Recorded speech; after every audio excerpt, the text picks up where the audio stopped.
Dans cette vidéo, je vais t'expliquer comment utiliser la plus grande arme du boxeur.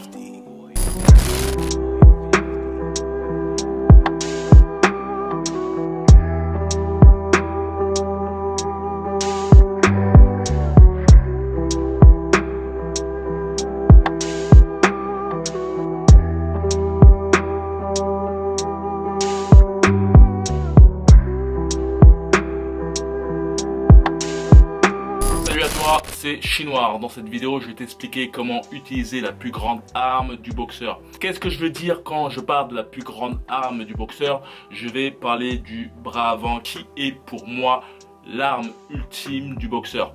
En effet, le bras avant te permet de faire beaucoup de choses, te permet de jauger la distance de ton adversaire, te permet de le distraire, etc.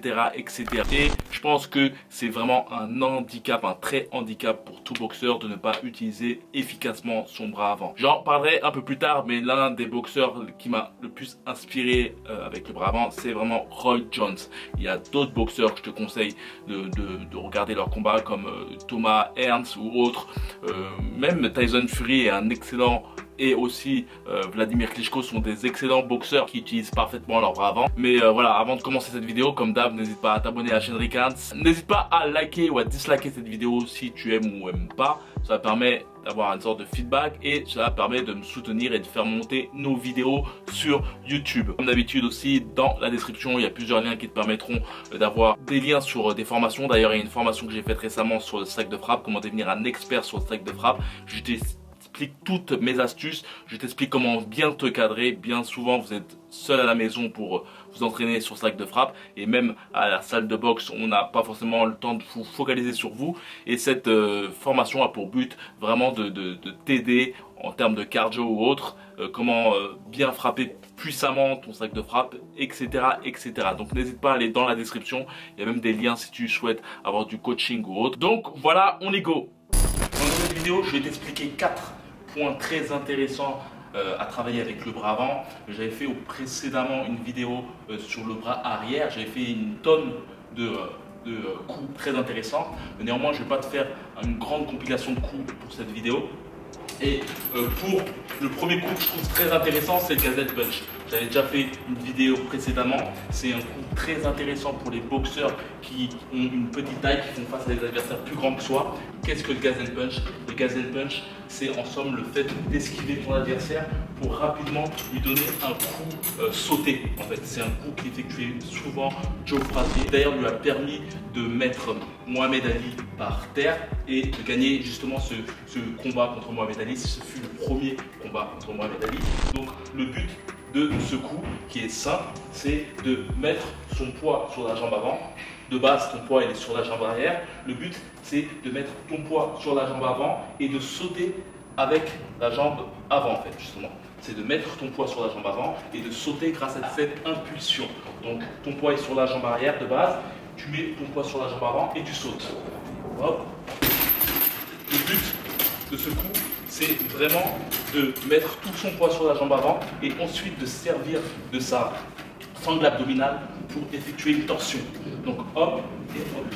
Donc la chose à savoir, c'est qu'au départ, ta torsion va du côté opposé de ta cible et ensuite tu l'envoies vers ta cible. D'ailleurs, une vidéo spéciale sur ça, n'hésite pas à aller en haut de la fiche. Tu pourras voir cette fameuse vidéo qui t'expliquera plus spécifiquement comment faire un Gazelle Punch. Le deuxième coup, je vais t'expliquer sa patte de chat. Un vrai conseil à te donner, c'est si tu souhaites vraiment développer ton bras avant, n'hésite pas à regarder les vidéos de Roy Jones Jr. Franchement, c'est un boxeur que j'ai adoré. Je me suis gravement inspiré de ce boxeur. D'ailleurs, malgré ses 50 ans, il reste toujours aussi percutant avec son bras avant. Donc la patte de chat, à quoi ça sert? En fait, la patte de chat, le but de la patte de chat, en fait, c'est de ne pas visser tes coups. Je le dis bien souvent, deux fois, c'est de visser son crochet. Là, le but, c'est de ne pas visser son crochet, justement, et d'effectuer des petites pattes de chat. Soit c'est simplement ça, quoi. Donc, le but, c'est vraiment de taponner ton sac de frappe.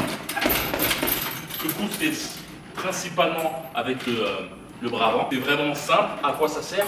En fait, le but, c'est la tête de ton adversaire ici. Et le but, c'est de, en fait, taper la tête de ton adversaire pour te permettre d'effectuer ou un uppercut ou une droite. En fait, le but c'est de ramener la tête de ton adversaire vers le coup le plus puissant que tu as, qui est le bras arrière. La chose qui est intéressante avec la patte de chat aussi, ça permet aussi de, on va dire, de distraire ton adversaire.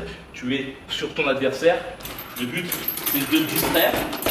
Et par la suite, ça peut te permettre d'envoyer un gros coup au foie. C'est-à-dire que tu le distrais avec les pattes de chat que tu effectues en haut et bam au foie. Donc ça rejoint aussi un autre coup que je vais te dire encore, c'est les fameux gros coups au foie qui sont très intéressants. Le conseil que je pourrais te donner, c'est comme Mickey Ward. Mickey Ward adorait ce genre de coup, c'est-à-dire frapper en haut puis frapper en bas. D'ailleurs, il a mis en place face à de nombreux boxeurs. Là, je prends ma distance. La chose qui est intéressante, c'est vraiment de tenir ton adversaire à distance et avancer à chaque fois. Plus tu frappes, plus tu avances, plus tu délies ton coude. Et ensuite au foie. Chose intéressante et très importante, quand tu tapes au foie, n'oublie pas de frapper derrière le coude de ton adversaire, de ne pas frapper sur son coude, mais vraiment taper derrière. Et si tu fais plusieurs coups, ça peut te permettre aussi de faire partir le fameux coude et te donner plus d'espace de frappe. Donc, le dernier coup que je vais t'expliquer, c'est le fait d'utiliser un pivot pour ensuite frapper ton adversaire au corps. La chose est d'effectuer un fameux pivot. Le pivot, en somme, c'est partir à l'extérieur de ton adversaire, c'est partir vers ses épaules pour ensuite le frapper au plexus solaire grâce à un uppercut du bras avant. Donc, le but est de partir sur le côté pour ensuite servir cette force qui est amassée sur la jambe avant pour ensuite envoyer ton coup au corps. Chose importante, c'est lorsque tu envoies ton coup, ne vise pas tes points. Effectue un coup en mettant ton poing comme cela. Ça te permettra de rentrer plus facilement dans la garde de ton adversaire. La garde de ton adversaire est comme ça. Si tu mets ton poing comme ça, en fait, ça va moins rentrer que si tu le mets comme cela. Donc le but, c'est d'effectuer ton pivot. Ton poids sur la jambe avant. Tu tartines sur le corps. Très important, c'est de vraiment te servir de la totalité de ton corps pour frapper ton adversaire. Donc je refais.